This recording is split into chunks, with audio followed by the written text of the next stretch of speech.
여러분 안녕하십니까? 일가 사람의 권영찬입니다. 여러분들은 성공하기 위해서 어떠한 조건을 꼽을 수 있습니까? 물론 성공하기 위해서는요, 여러 가지 조건을 들 수 있는데요. 오늘 저는 이런 말씀을 드리고 싶습니다. 바로 이 감정 조절 능력이 성공에 필요한 필수 요소라고 합니다. 누구나 이 겪는 실패와 좌절, 그때요 포기하거나 좌절하기보다는 감정을 잘 추려서 긍정적인 자세로 이겨내고요. 또한 어떠한 궁지에 몰렸을 때도 이 생각을 골똘히 하면서 자신의 이겨낼 수 있는 방법을 찾으면 바로 성공하기 위한 조건으로 가는 방법이 아닌가 생각됩니다. 오늘 소개하실 분은요, 이 감정 조절 능력이 굉장히 뛰어난 분입니다. 그리고 또 법정에서는 무죄 제주기로 통합니다. 이재만 변호사 함께 모셨습니다. 안녕하세요. 앉으시죠. 네. 먼저 바쁘신데 와주셔서 감사합니다. 예, 감사합니다. 네. 초대해 주셔서 감사합니다. 오늘은 법정이 아니라 일가사람 법정입니다. 알겠습니다. 근데 금방 제가 말씀드린 것처럼 무죄 제족이라는 별명을 갖고 계세요. 혹시 알고 계십니까?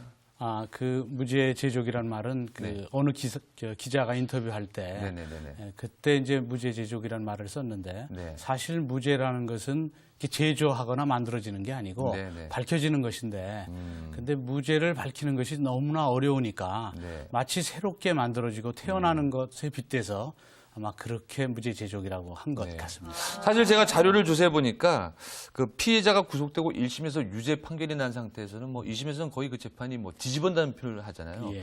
그러기가 거의 1%, 0.01%랬는데 그러한 몇몇 형사 사건을 2심에서 무죄로 만드셨잖아요. 예. 새로운 증거를 해서 예. 참 그때는 변호사로서 좀 자긍심을 느끼실 것 같습니다. 물론 이제 억울한 누명을 쓴 사람의 누명을 벗겨줘서 네. 결국 그 진실을 밝힐 때는 상당한 자부심도 느끼죠. 그런데 이제 미국 같은 경우에 보면 그 실제적으로 사형 선고를 받고 또 사형이 집행됐는데 그 후에 진범이 잡힌 그런 사례가 수십 사례가 있습니다. 네.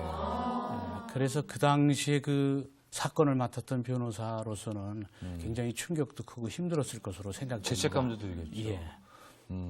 보니까 1심에서 판결을 뒤집고 2심에서 무죄 받은 사건이 한두 건이 아니라 좀 많으시더라고요. 예. 가장 기억에 남는 사건이라면 어떤 걸까요?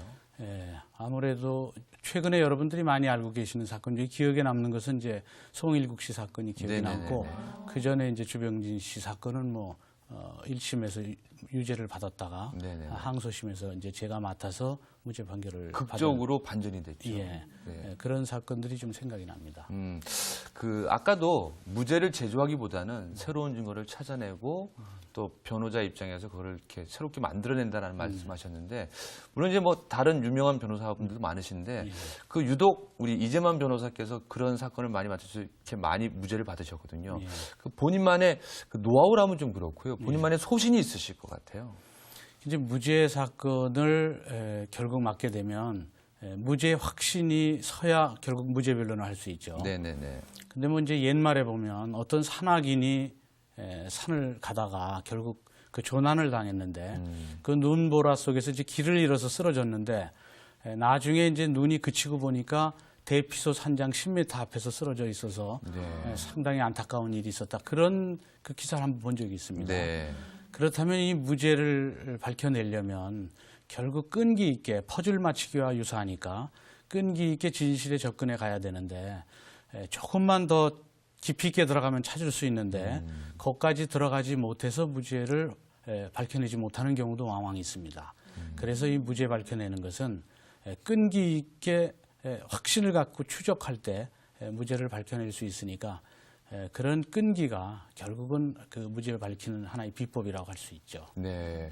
그리고 또 많은 분들이 정말 그 자신이 맡은 변론을 위해서 열심히 하실 텐데, 제가 한 기사를 보니까요, 우리 이재만 변호사께서는 그 형사 사건이든 그 현장에 직접 가서 보신다는 얘기를 들었습니다. 예. 그런 특별한 이유가 있으세요?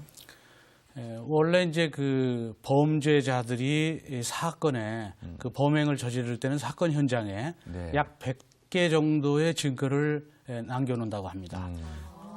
근데 그 중에서 범죄의 천재들은 50개 정도를 감출 수가 있답니다. 네.